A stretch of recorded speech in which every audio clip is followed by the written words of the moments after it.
Pakistan has lots of issues. Things are not working here, power shutdown, rain, flood, blah, blah, blah. Lots of things, lots of problems. There is not a single thing which is going in a proper way, in a proper manner. There is no procedure there. If there is a procedure, people are not following it. Everything is just like mixed up. And there is no future to this country. Is this the reality? Let's explore this one. All the nations which have progressed, those nations whom examples we give now, have such period, have such era when there was a total disreptitude, a total mess up of all the things, of all the procedures. But with the passage of time, they learned from their mistakes. They did well through those periods. They taught well. Their scholars did well. The educated people did well. And now they are successful nation that we, being a nation, are giving their examples. But what is so special about that?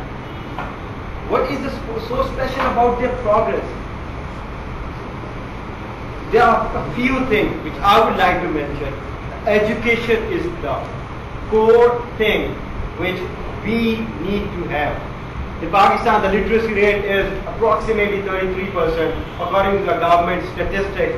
But for those which are highly qualified, we can only say 10% people of those 100% are highly qualified. And those out of those 10%, maybe 8% are going abroad.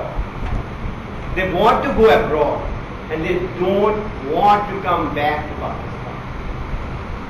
You might have a good Bangalore, you might have a good luxurious car, you might have a good, you might be living in a good locality, but if there's nobody living there, what's the use of that Bangalore? What's the use of that car? Is there any use of that? There are people which are actual assets, which make the things happen, which change the things. And thing is that we don't want to stay in our own home. And we want that somebody which is not from my home will come and will repair my home. Will come and will repair the drainage of my home. Has this ever happened to you, Mr. Basit, that your drainage is leaking and somebody else or Mr. Fahim is doing that for you? So no one outside will come. We have to step in. I would like to ask the question from all of you that what is the biggest problem? Is it of Pakistan? Is it the terrorism? Is it the hike in prices? Is it the budgetary constraint? Or is it the attitude of the people? What is all of these? Out of these four options, which one do you think is the most suitable one? Anyone? Sorry, repeat the question. The question is, what is the most favorable or the most prior problem of Pakistan? Is it terrorism? Is it the price hike? Is it the budgetary constraint? Or is it the attitude of the people? Something else. Leadership, the last one. Right. Anyone else? Feudalism. Feudalism. Anyone else? The attitude. The attitude of the people. I would say corruption. Corruption.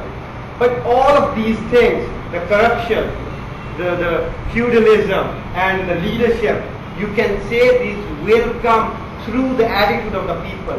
I mean, if we are doing fine, if we are doing a great job on our own, in our own, capacity, then we will select a very motivated and a very fine leader. And if I'm not doing my job, I'm least bothered about who the leader is. This is the first thing about leadership. And the second thing about feudalism is a system which is comprised of a few people only. Maybe 5% of the whole Pakistan. But 95% are not willing to break that. So again, the attitude of 95% is the problem. We see that we want change. But let's ask again a question to ourselves, that what have you done, Mr. Hasnan, to change your own life in today, in the June 13, what have you done to change your own life? I would say I just went to the office at 8 a.m. and left the office at 5, and during that 7-8 hours I've just done the routine job, and I haven't learned something new. I never tried to do something positive. So if I'm not doing something positive, can I expect Toastmaster Dory to do something positive? How can I ask him to do positive even though I'm not doing it? So he'll say, do yourself, then I'll do it. So our attitude is the prime thing before asking someone else that do something better for this country. And let's see what history tells us. In 47, I mean the most, or in 92, or in even 2009 when we won the World Cup, what happened? I mean the people made it happen. It's only the will of people. We don't have resources. We don't have lots of huge budgets of banks. We don't have the support of the people. Everybody was saying that we will not be able to do it, but we done it with the attitude of the people. So, final verdict is from a very well-known author, Horace Mann: be ashamed to die until you have done something for yourself and for your country. Over to Toastmasters.